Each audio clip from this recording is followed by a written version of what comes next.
This is kind of a tough one because I there's not a whole lot of love lost between me and the cheeseheads of America and the world.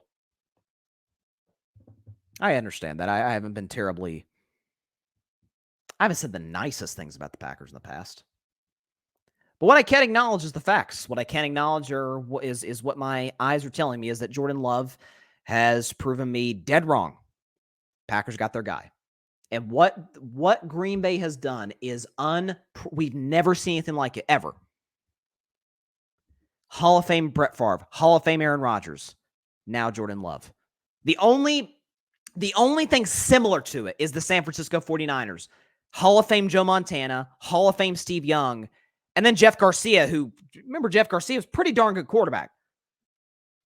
I think Jordan Love might end up being better than Garcia, which would then basically make this unprecedented. So Packers fans, and my sister, as some of you may know, happens to be a Packers fan. She won this one. She did. Give props where it's due. Jordan Love's the guy. Now, the whole, do you believe in love? I'm not going to say I'm not going to get up here and sing like Cher. Do you believe in love? Do I believe in love? Listen, I believe Love is the franchise quarterback of the Green Bay Packers. Let's put it that way. Do I think he's going to equal what Aaron or Favre did? Let's not get too ahead of our skis. But he's accurate. He's got a good arm. Decision-making is really good. And something that I criticized Jordan Love for early in the season, I remember saying this. This might have been after either the Lions game or the Raiders game or both. This was early in the season. These were two primetime losses for Green Bay. And I remember coming out the next day on the show and saying, he doesn't look comfortable in the pocket. It doesn't have a good sense of awareness. Now he looks like he's just sitting in a rocking chair. Just kind of got his leg kicked up and just throwing darts out there to Romeo Doubs and Christian Watson and company. And Green Bay has that one kid. I forget his name. Let me look at the box score real quick. I'm forgetting his name. Wicks. Yeah. Dontavian Wicks. Like that kid a lot. I think Green Bay uses him very well. And you give props to Matt LaFleur, who I still don't really trust, but you give props to Matt LaFleur in that regard. And Green Bay's defense against Chicago yesterday, I picked the Bears. Listen, I picked the Bears on Friday's show. Part of the reason I did, because Green Bay's defense isn't very good. And I still don't think they're very good, but they played well yesterday.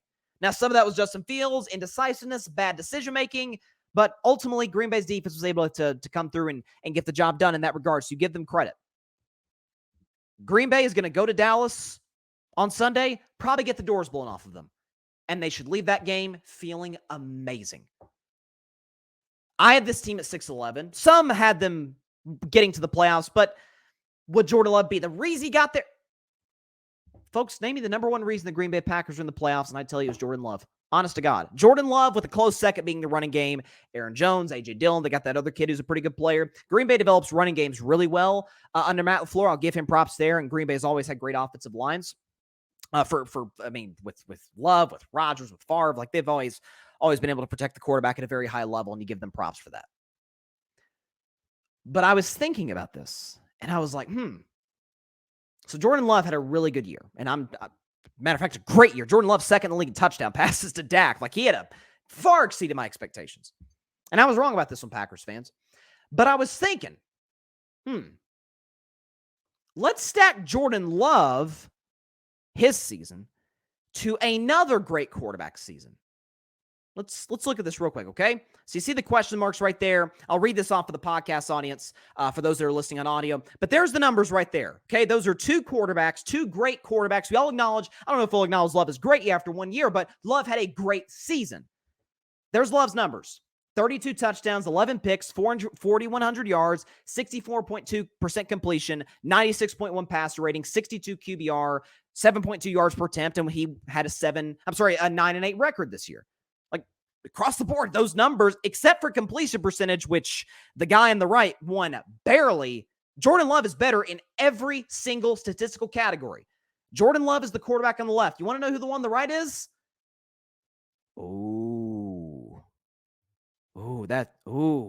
Yikes.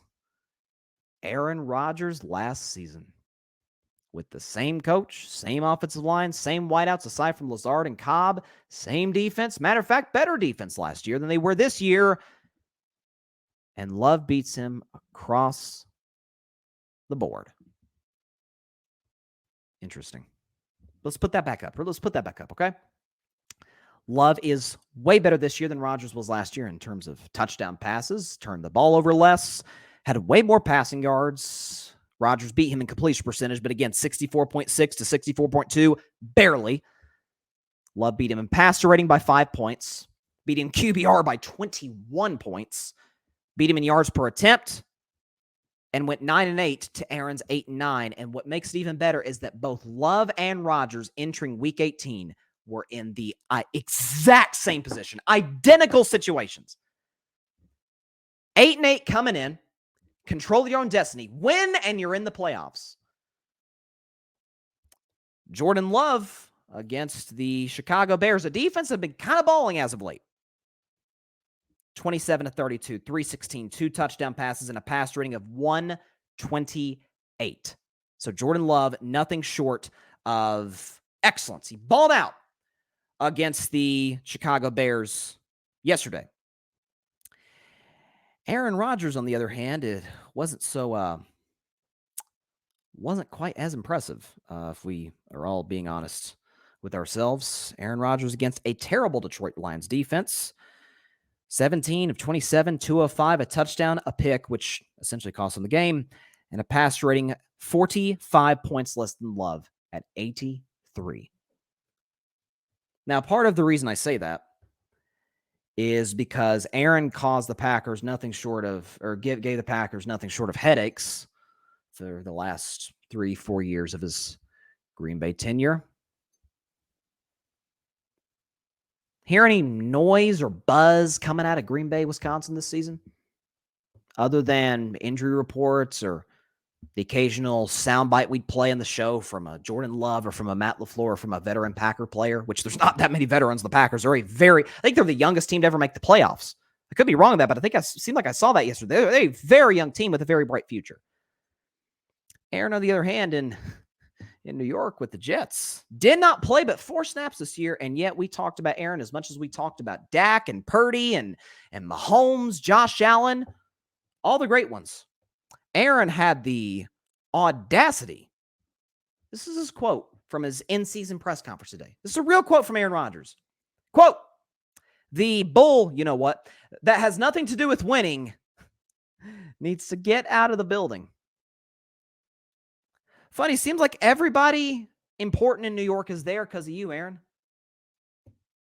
Salah's still there because of Aaron, and so is Joe Douglas, and so is Nat Hackett and Alan Lazard and Randall Cobb and Adrian Amos on the defense and Tim Boyle, who shouldn't be in the NFL. I don't know. Found that interesting. Love was in a win-or-go-home situation Week 18. Couldn't have played better. Aaron was in a win-or-go-home situation and was a game manager who, when asked to get the job done, was nothing short of abysmal in the fourth quarter, and that's who the Jets are hinging their Super Bowl hopes upon. Who I feel bad for in all this? Jets fans, that they have to put up with this nonsense. Jets organization, you made your bed. Lie in it. The one thing people may perceive me as a Packers hater. One thing I've always said about Green Bay, well-run franchise. Well-run franchise. I can't sit up here and act like the Packers are like the Panthers and have which they don't have an owner at all, but the Panthers owner, David Tepper, throwing drinks on fans. Packers owners, they don't have an owner. Packers front office, Brian Gutekunst, Matt LaFleur, who I have questions about, but Matt LaFleur did a pretty good job this year with the Packers running game, etc. Put this up one more time for those that maybe missed it. Aside from completion percentage, Love beat Rodgers. Love this year to Rodgers last year beat Aaron in every single category. Touchdowns, picks, yards, passer rating, QBR, yards per attempt, and record. And here the Packers are, a year off of Rodgers in the postseason. They won't go terribly far, but this has been a successful year for Green Bay. And here Aaron Rodgers and the Jets are, the same drama that Aaron has caused the Packers for years. And now the Jets are having to deal with it. Brian Gutekunst and Joe Douglas. I don't know if they're ever going to, in a month and a half at the Combine, maybe Gutekunst and Douglas will cross paths at some point. I have to imagine Joe Douglas it could be a look, it could be a comment, it could be a statement that we'll probably never know. But he'll say something to Gutekunst and say, like, "Hey, you dealt with this for how long?"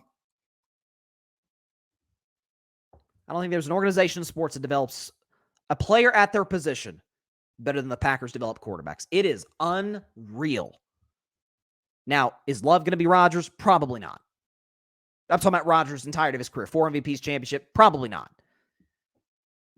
But is he going to be a fringe top 10? I don't think he's top 10 now, but a fringe top 10 guy?